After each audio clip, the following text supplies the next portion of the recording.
이제 하나님 말씀 보도록 하겠습니다. 이 아침에 주시는 하나님 말씀은 요한계시록 11장 15절부터 19절 말씀입니다. 우리 같이 하나님 말씀 보겠습니다. 일곱째 천사가 나팔을 불매 하늘에 큰 음성들이 나서 이르되 세상 나라가 우리 주와 그의 그리스도의 나라가 되고 그가 세세토록 왕노릇하시리로다. 하나님 앞에서 자기 보좌에 앉아있던 24장로가 엎드려 얼굴을 땅에 대고 하나님께 경배하여 감사하옵나니 옛적에도 계셨고 지금도 계신 주 하나님 곧 전능하신 이여 친히 큰 권능을 잡으시고 왕노릇하시도다. 이방들이 분노하며 주의 진노가 내려 죽은 자를 심판하시며 종 선지자들과 성도들과 또 작은 자든지 큰 자든지 주의 이름을 경외하는 자들에게 상 주시며 또 땅을 망하게 하는 자들을 멸망시키실 때로소이다. 이에 하늘에 있는 하나님의 성전이 열리니 성전 안에 하나님의 언약궤가 보이며 또 번개와 음성들과 우레와 지진과 큰 우박이 있더라.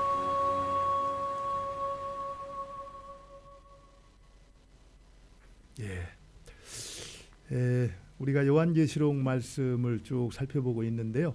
오늘은 요한계시록 전반부가 이렇게 마무리되는 그런 장면입니다. 여러분들 요한계시록 처음 말씀을 시작할 때 제가 요한계시록은 하나님 나라를 가장 잘 소개해주고 있는 성경이다 이런 이제 말씀을 드렸어요. 어떻습니까? 요한계시록을 쭉 공부하면서 하나님 나라가 좀 보입니까? 안 보인다라 그러면 그것도 문제가 있습니다.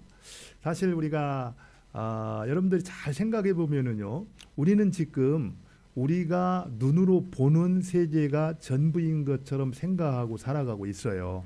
그러나 분명한 것은 우리가 눈으로 보는 세계 말고 보이지 않는 세계, 우리가 보는 것들을 주관해가는 보이지 않는 세계가 실제한다라는 것을 기억할 필요가 있습니다. 그리고 우리가 늘 하나님께서 역사의 주관자가 되신다 이런 말을 하잖아요. 그렇다면은 그 역사는 지금 어디까지 진행하고 있는가, 어디까지 이제 도달했는가, 또 어디로 가고 있는가, 또 얼마만큼 가면은 완성이 되는가, 이런 부분들에 대해서도 우리가 한번 생각을 해봐야 됩니다. 그러면서 지금 이곳에 살고 있는 내가 지금 이 여러 가지 유혹과 핍박과 어떤 어려움들이 있는데 그 가운데에서도 끝까지 견디고 인내해야 된다라면 그 이유가 무엇인가, 이런 것들을 전반적으로 총체적으로 한번 돌아보면서 지금 내 신앙은 무엇이 문제인가, 또 그리고 그 하나님의 뜻에 비추어 볼 때 얼마만큼 멀리 떨어져 있는가 가까이 있는가, 이런 것들을 정확하게 인식하지 않으면은 우리가 신앙에서 승리하는 삶은 쉽지가 않다라는 겁니다. 그런데 요한계시록 말씀은 그 부분을 아주 총체적으로 보여주면서 우리로 하여금 방향이 분명한 신앙생활을 할 수 있도록 이끌어준다 이렇게 볼 수가 있어요. 이런 부분들을 생각하면서 이제 오늘 말씀을 들으면은 오늘 말씀이 또 여러분들에게 좀 이렇게 와닿을 수 있을 거다 생각이 들어요. 제가 오늘은 이 설교 제목을 가지고 말씀을 좀 시작하려고 합니다. 여러분, 설교 제목이 뭔가요? 이미 그러나 아직은, 이렇게 되어 있는데 사실 이 부분은 하나님 나라 개념을 소개할 때 아주 중요하게 다루고 있는 이 단어이기도 합니다. 이미 그러나 아직은. 하나님 나라라는 것은 이미 예수 그리스도께서 이 땅에 오심으로 인하여서 어떻게 했습니까? 시작이 됐어요. 예수님께서 이 땅에 오셔가지고 공생애를 시작하면서 첫 번째 선포했던 메시지가 뭡니까? 회개하라, 천국이 가까웠느니라. 천국이 이미 도달했다. 그렇기 때문에 그 나라에 들어가서 그 나라를 누리고 경험하기 위해서는 회개하라, 이렇게 이제 말씀하고 있는 겁니다. 그렇지만 어떻습니까? 아직은 하나님 나라가 완성되지는 않았다라는 거죠. 그런데 그 하나님 나라의 완성은 어느 때 이루어집니까? 예수님의 다시 오심, 재림을 통해서 완성이 된다라는 거예요. 그렇기 때문에 지금 우리는 이미와 아직 사이, 이미 그러나 아직 완성되지 않은 그 종말의 시대를 지금 우리가 살아가고 있다라는 겁니다. 그렇기 때문에 그 종말의 시대 가운데 우리가 이제 꼭 기억해야 될 것은 무엇인가? 어떤 것을 붙잡고 어느 때까지 인내하며 살아야 되는가? 이런 부분들에 대해서 중요한 가르침을 주는 것이 요한계시록이고 특별히 오늘 본문의 말씀이다. 이렇게 볼 수가 있어요. 이제 우리 말씀을 좀 들어가서 보면은요. 지난 시간 우리가 11장 14절은 이정표라고 그랬죠. 제가 지난 시간 말씀드릴 때 이 요한계시록 8장 13절은 약도라면은 이 11장 14절은 이정표다. 이정표는 뭡니까? 내가 지금 어디를 지나고 있는지를 보여주고 가르쳐주는 말씀이에요. 근데 오늘 14절에 보면은 둘째 화가 지나고 셋째 화가 속히 이를 것이다. 이렇게 얘기를 했습니다. 그러고 나서 이제 일곱째 천사가 나팔을 불면서 셋째 화가 열어지는 시작되는 것을 볼 수 있거든요. 그 내용이 이제 15절인데 우리 15절을 한번 보도록 하겠습니다. 15절 같이 보죠. 같이 읽겠습니다. 시작. 일곱째 천사가 나팔을 불매 하늘에 큰 음성들이 나서 이르되 세상 나라가 우리 주와 그의 그리스도의 나라가 되어 그가 세세토록 왕노릇 하시로다 하니. 아주 굉장히 이제 이 중요한 말씀이잖아요. 지금 일곱째 천사가 나팔을 불었어요. 그런데 일곱째 천사가 나팔을 불면은 이제 일곱 번째 화, 재앙이 임해야 되잖아요. 그죠? 근데 약간 결이 달라요. 이전에는 보면은 천사가 나팔을 불면서 이제 재앙이 바로 이제 임했는데 오늘 말씀을 보면은 재앙이 아니고 뭐라고 선포를 하고 있습니까? 천사가 나팔을 불 때 하늘에서 큰 음성이 나서 뭐라고요?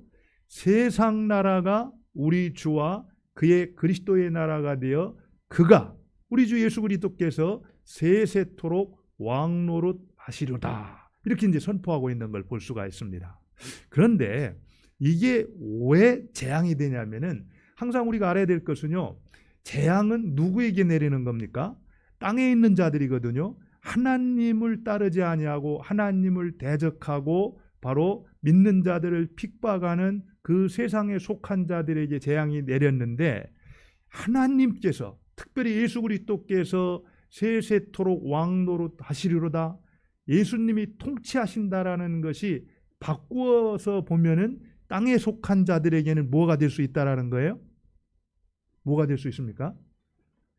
대답을 안 하면은 진도가 안 나갑니다. 그게 재앙이 될 수 있다라는 거예요.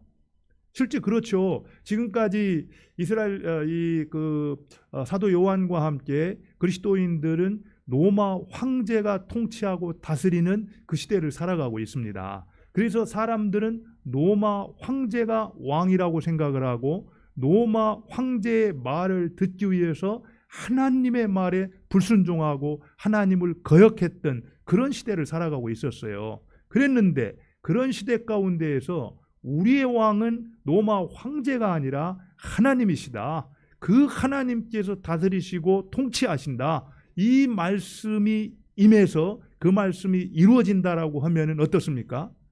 하나님을 따랐던 사람들에게는 그것이 큰 위로와 격려가 되겠지만 하나님을 거절하고 바로 하나님을 배역했던 사람들한테는 그것이 틀림없이 재앙이 될 수가 있다라는 겁니다. 그런 내용들을 깔고 이제 이 말씀이 이제 선포되고 있다라는 것을 우리가 기억할 필요가 있죠. 어쨌든 여기서 하나님께서 특별히 예수 그리스도가 세세토록 왕노릇 하시리로다. 이제 이 선포를 하게 되는데 예수님이 바로 주가 되셔서 왕이 되셔서 이 땅을 통치하시고 다스리게 되는 그러한 일이 어느 때 이루어졌는가를 우리가 주목할 필요가 있습니다. 여러분들 잘 보세요. 지난 시간에 우리가 11장 1절부터 14절 내용을 살펴보면서 핵심이 뭐였습니까? 두 증인이었잖아요. 그죠? 두 증인의 충성된 증거를 통해서 결국에 땅에 남아있는 자들이 모두 어떻게 했습니까? 회개하고 하나님 앞에 돌아오는 역사가 일어났어요. 결국에 하나님 말씀에 대한 충성된 증거를 통해서 결국 이제 이 땅의 모든 하나님의 구원받기로 작정된 사람들이 돌아오게 되는데, 그리고 그때 하나님의 다스림, 통치가 임했다라는 겁니다. 이 사실을 통해서 우리가 한 가지 좀 이렇게 기억해야 될 게, 틀림없이 하나님께서 역사의 주관자로 이 세상을 이끌어 가세요. 하나님의 계획 가운데 한치의 오류도 없이 한 발짝 한 발짝 하나님의 주권적 계획 가운데 뜻이 이루어지는 것은 사실입니다. 그런데 그 하나님의 주권적 계획과 뜻이 이루어져 가는 데 있어서 또 중요한 한 가지가 뭐라는 거예요? 두 증인의 충성된 증거가 있을 때 그것이 가능했다라는 겁니다. 다시 말하면은 하나님의 주권과 인간의 책임이라는 둘 사이에서 하나님께서 우리로 하여금 하라고 맡겨주신 그 책임, 그것을 다하지 아니할 때 하나님의 뜻이 아름답게 이루어지는 것은 어렵다라는 겁니다. 우리가 하나님 말씀에 순종해서 그 하나님의 뜻을 충성스럽게 행할 때, 인간의 책임을 다할 때 하나님의 주권과 인간의 책임이 조화가 되어지고 서로 조합이 이루어져서 하나님의 아름다운 뜻은 이 땅 위에서 이루어져 갈 수가 있다라는 거예요. 그러니까 우리가 그냥 기계처럼 우리 신앙을 생각하는 것은 옳은 신앙이 아니겠죠. 하나님께서 분명히 주권적으로 역사하시지만 당신의 백성들의 순종하는 삶, 책임 있는 삶을 통해서 그 뜻을 이루어 가신다. 이런 것들을 생각할 때 하나님의 뜻이 하늘에서 이룬 것 같이 땅에서도 이루어지기를 원합니다. 이때 우리의 책임을 우리가 다하겠습니다. 이런 헌신, 그런 실천, 이것이 우리에게 있어야 된다라는 겁니다. 어쨌든 이제 두 증인, 우리가 두 증인을 누구라고 했습니까? 특별한 사람이 아니라 집합적으로 교회라는 말을 했어요. 하나님의 신실한 백성들을 두 증인이다 이렇게 말을 했는데, 바로 그 신실한 증거를 통해서 하나님의 통치와 다스림이 이제 이 땅에 임하게 되었다. 이제 이렇게 말하고 있습니다. 이제 그 선포가 하늘에서부터 들렸는데 그 소식을 들었던 24 장로가 어떻게 반응을 합니까? 우리 16절과 17절을 볼까요? 우리 한번 보겠습니다. 하나님 앞에서 자기 보좌에 앉아있던 24 장로가 엎드려 얼굴을 땅에 대고 하나님께 경배하여, 17절 보겠습니다. 우리 같이 읽죠. 이르되 감사옵나니 옛적에도 계셨고 지금도 계신 주 하나님 곧 전능하신 이여 친히 권능을 잡으시고 왕노릇 하시도다. 여기서도 똑같이 누가 왕노릇 한다고 말하고 있습니까? 그 하나님이 왕노릇 한다. 그 하나님이 다스리신다. 그 하나님이 통치하신다. 이렇게 말하고 있는 겁니다. 그런데 그 하나님은 옛적에도 계셨고 지금도 계신 하나님입니다. 세상 나라 왕들은 잠시 나타났다가 사라지지만 하나님은 옛적에도 계셨고 지금도 계시고 영원히 왕으로서 세상을 다스리시고 통치하시는 분이다. 이 사실을 24 장로가 이제 경배를 하면서 찬양으로 고백하고 있다라는 거예요. 왜 이게 중요하냐면은 지금 우리는 이 말씀이 크게 와닿지 않을 수도 있는데요. 실제로 당시 요한과 그 1세기를 살아갔던 그 성도들에게는, 특별히 지금 예수님이 왕이라고 고백을 했다가 로마 황제가 왕이라는 사실을 거역했다고 죽임을 당하고 사자밥이 되어지고 고통을 받고 있는 그들에게 이 하늘 환상을 보여주면서 바로 예수 그리스도가 우리를 다스리시고 그 하나님이 영원히 우리의 통치자가 되어서 왕노릇 하실 것이다. 이 사실을 그 백성들에게 들려줬을 때, 그 백성들이 들었을 때 받는 격려와 감동은 지금 우리하고는 얼마든지 다를 수가 있다는 겁니다.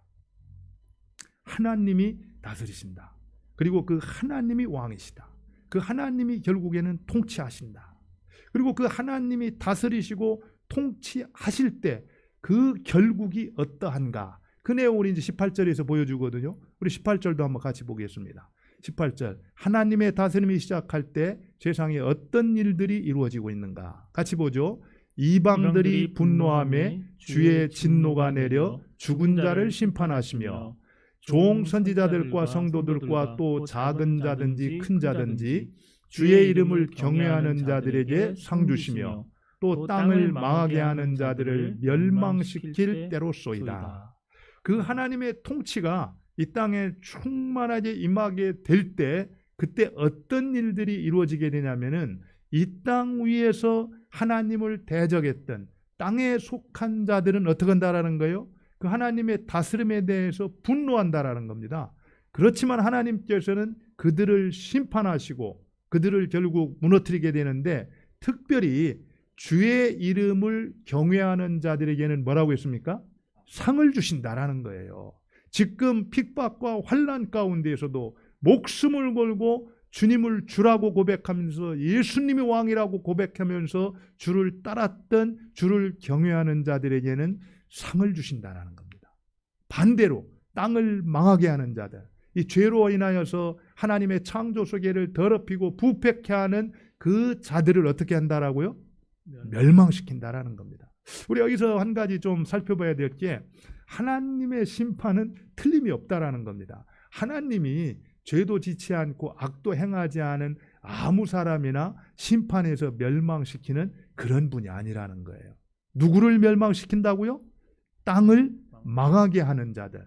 결국에 하나님의 창조 질서와 창조 세계를 더럽히고 해롭게 하고 무너뜨리는 그 자들에게 대해서 멸망시킨다, 이렇게 선포를 하고 있는 겁니다.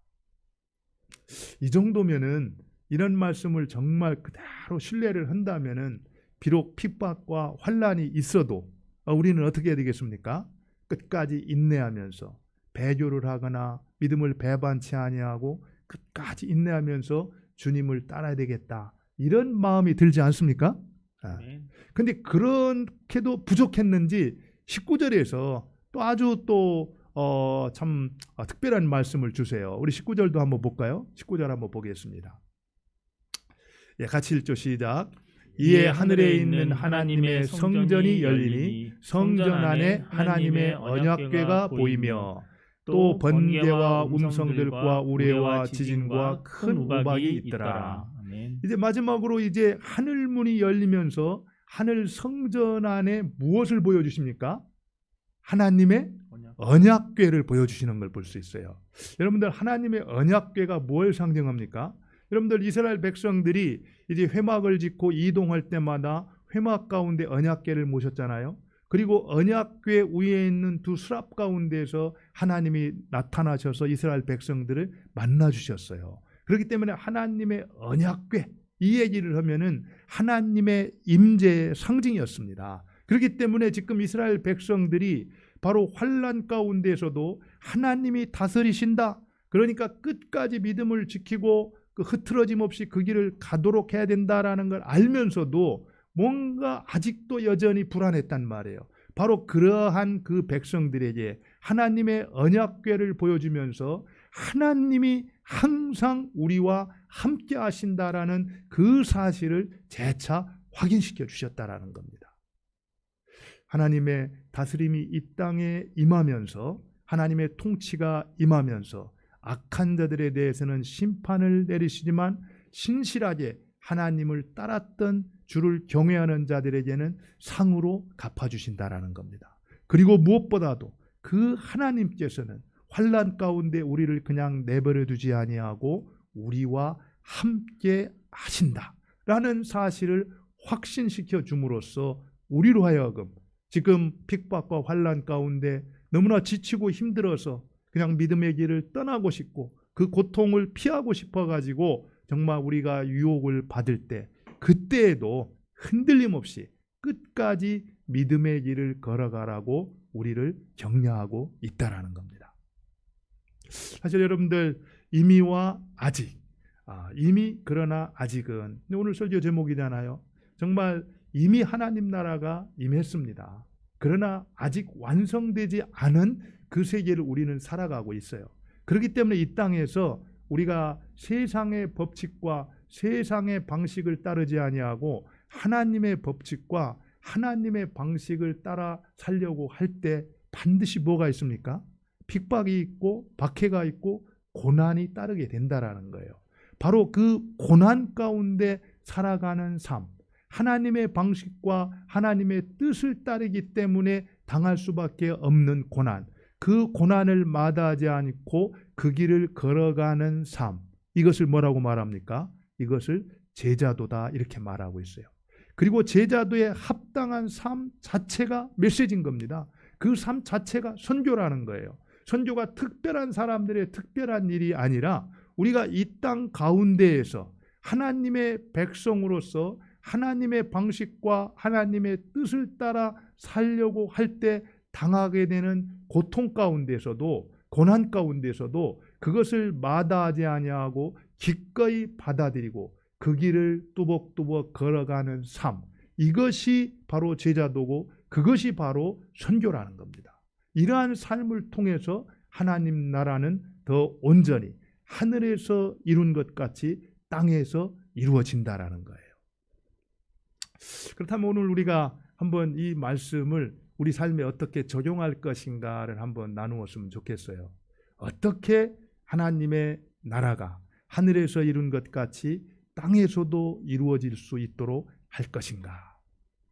이것을 우리는 주님께서 가르쳐진 기도를 통해서 우리가 배울 수가 있습니다. 우리 한번 볼까요? 6장 10절을 한번 보도록 하겠습니다. 6장 10절 같이 마태복음 6장 10절 주님께서 가르쳐준 주기도문 가운데 한 부분이잖아요. 우리 같이 읽겠습니다. 시작.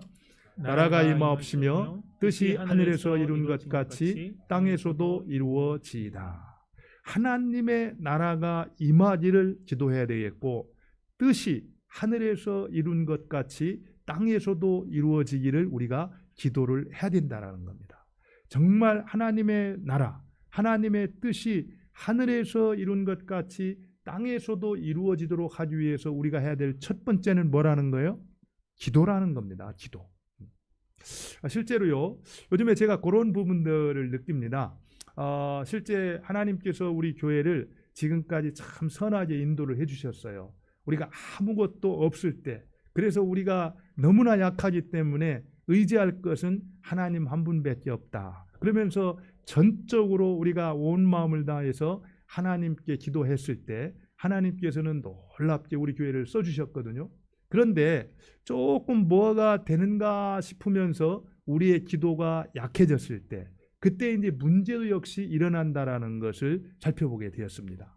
그런 의미에서 우리가 정말 하나님의 뜻이 우리 교회를 통해서 더 온전하게 이루어지려고 할 때 그 뜻을 감당할 때 우리가 꼭 기억해야 될 것은 이 일을 행하시는 하나님, 특별히 우리의 싸움은 혈과 육에 관한 것이 아니라고 했잖아요. 하늘에 있는 악한 영들에 관한 것이라고 했습니다. 이 교회를 통해서 하나님께서 무슨 일인가를 하시려고 할 때 그것을 가장 회방하기를 원하는 대상이 누굽니까? 결국에는 사탄 마귀 아닙니까?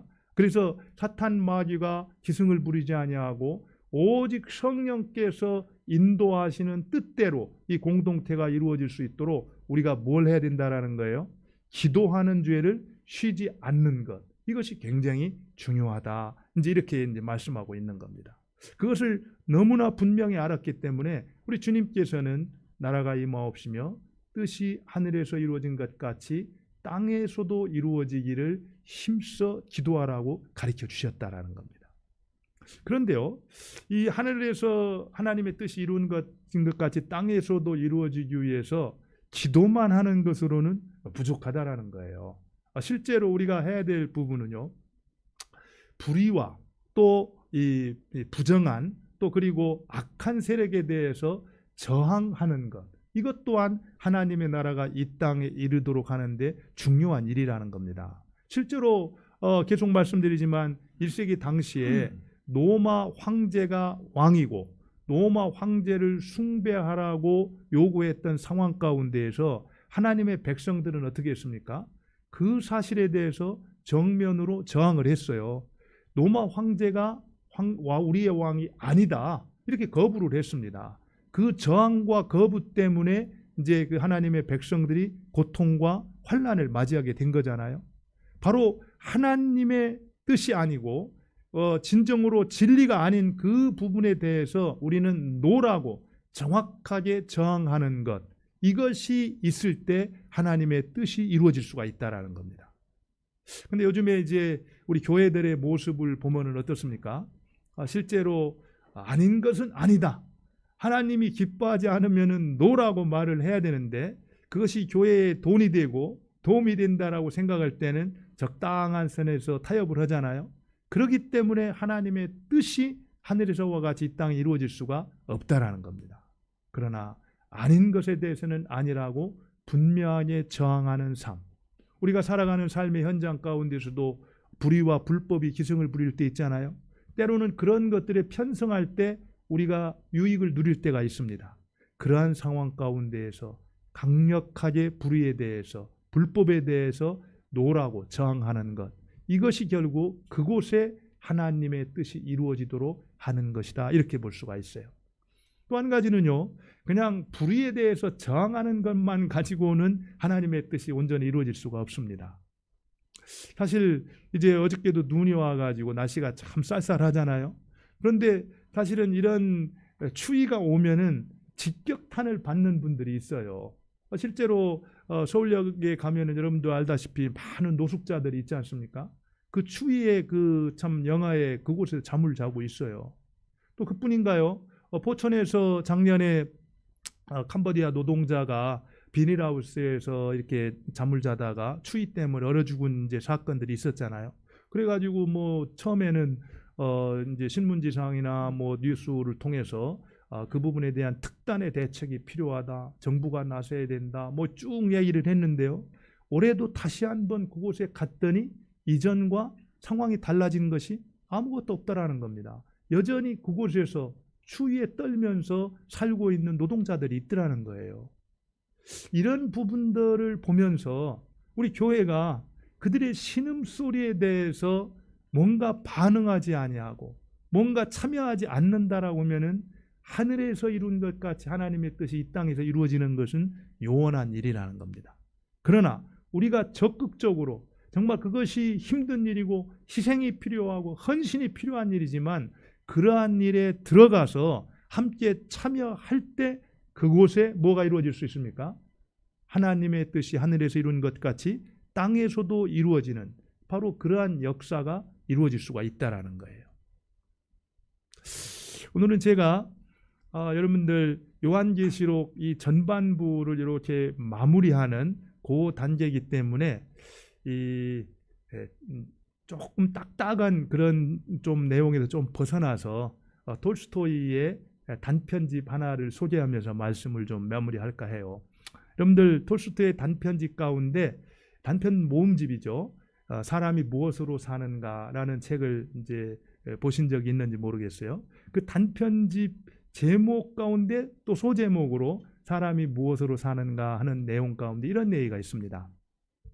거기 보면은 천사 미하엘이 이제 하나님께 벌을 받고 이 땅에 유배를 오는 것으로 그 내용이 시작되거든요.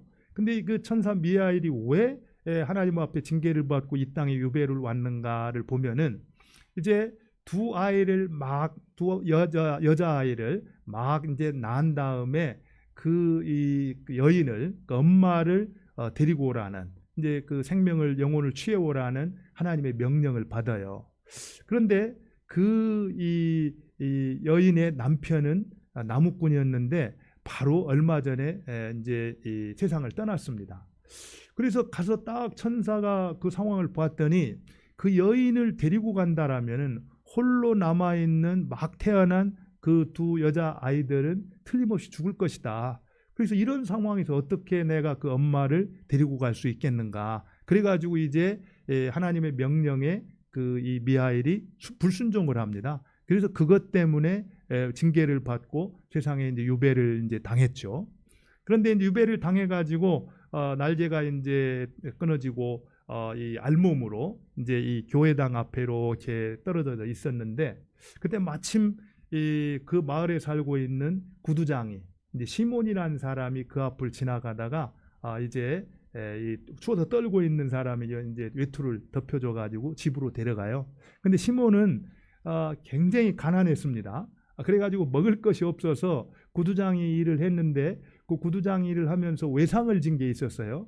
그래서 아내가 좀 외상값을 받아가지고 먹을 것 좀 사오라고. 그래서 외상값을 받으러 나갔다가 외상값은 받지 못하고 허탕치고 돌아오던 길에 이제 이 미하엘 천사를 만나가지고 그를 이제 집으로 데려왔거든요.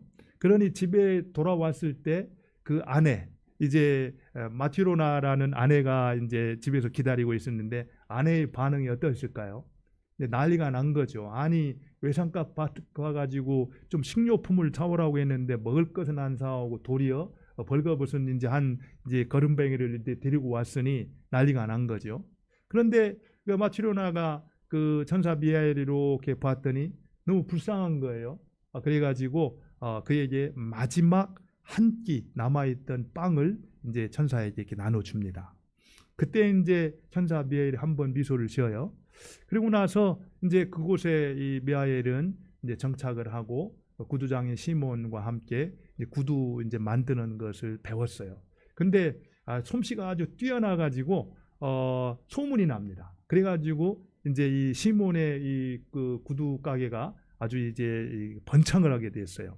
그러면서 멀리서부터 사람들이 찾아오기 시작을 했는데 어느 날 한날은 이제 이 고관 대작이 찾아와 가지고 좋은 가죽 한 필을 내주면서 내한테 오랫동안 신어도 몇 년을 신어도 끄떡없는 이제 이 장화를 만들어 달라 이렇게 부탁을 합니다.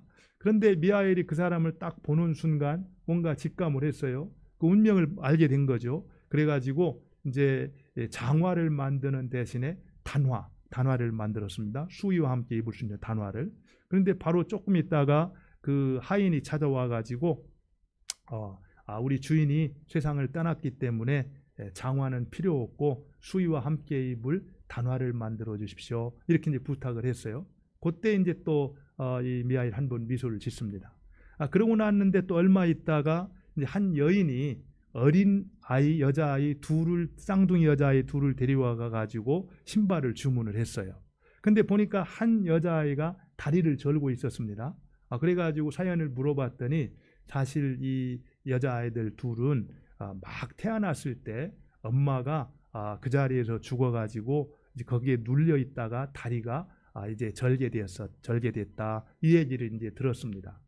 그러고 나서 이제 그 아이들을 불쌍히 여겼던 이제 이 여인이 이제 그 동네 사람들과 함께 데려다가 친자식처럼 잘 이렇게 키워서 지금 이렇게 잘 자라고 있다. 이 얘기를 듣게 됐어요. 그러자 미하엘이 세 번째로 이제 미소를 짓습니다.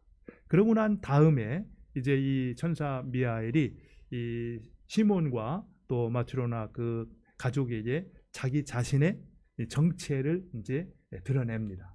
사실은 내가 바로 이 여인이 데리고 왔던 이 아이들 그 여자아이 신발 맞추러 왔던 둘 여자아이들이 있었잖아요.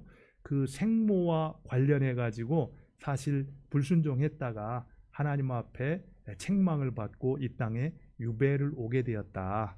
그런데 유배를 오면서 하나님께서 나한테 준 숙제가 있었다. 세 가지였는데 첫 번째는 사람들의 마음속에 있는 것이 무엇인지를 알아오라는 것. 그리고 두 번째는 결국 사람들이 무엇을 알지 못하는가를 이제 알아오라는 것. 그리고 마지막으로 사람은 무엇으로 사는가, 그것을 알아오라는 숙제를 주었다.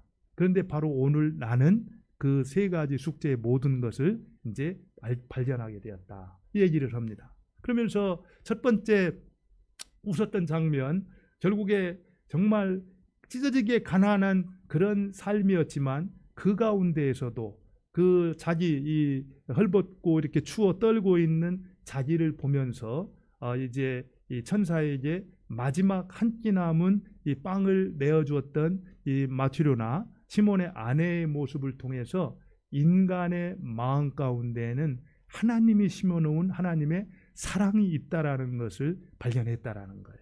그리고 두 번째는 사람이 뭘 모르고 사는가. 이 고관대작이 장화를 만들어 달라고 요청하는 모습을 통해서 자기가 무엇이 필요한지를 모르고 산다라는 것.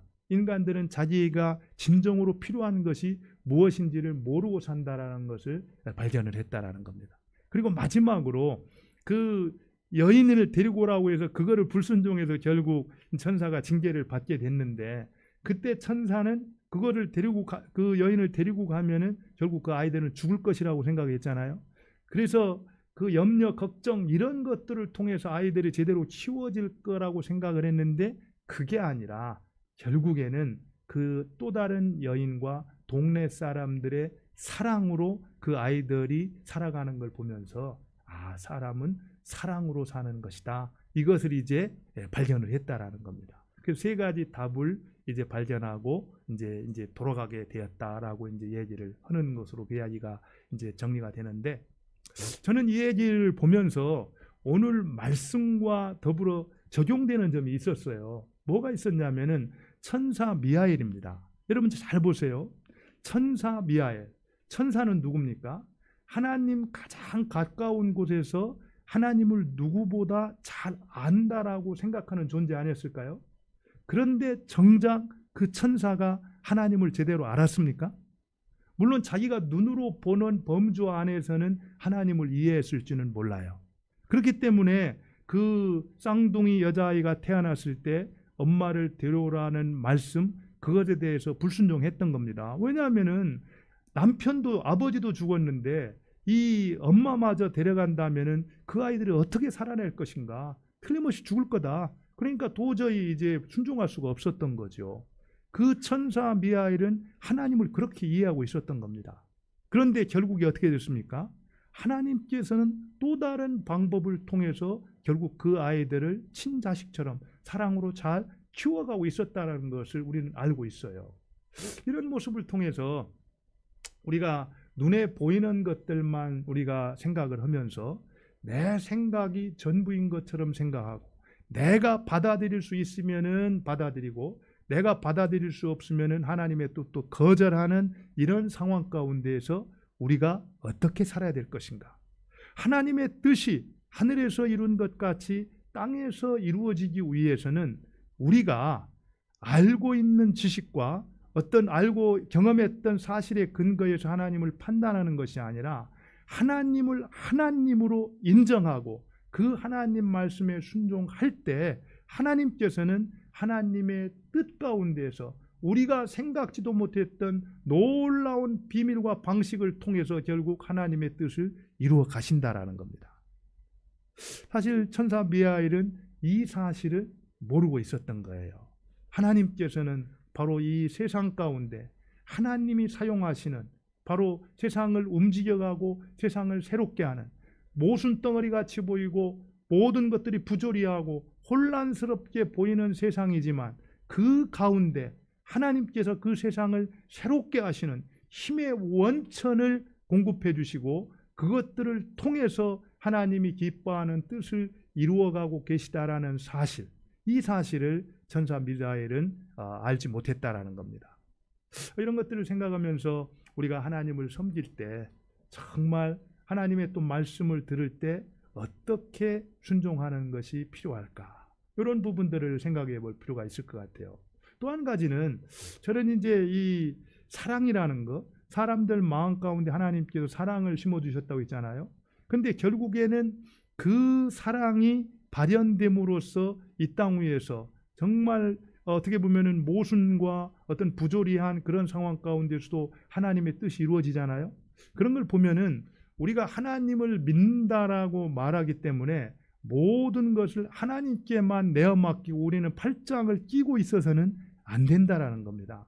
하나님께서 인간 안에 허락해 주셨던 자원들, 그 사랑, 이런 것들을 적극 활용해서 서로 지체가 연대를 해서 함께 풀어나갈 때 하나님의 뜻이 이루어질 수 있다라는 거예요.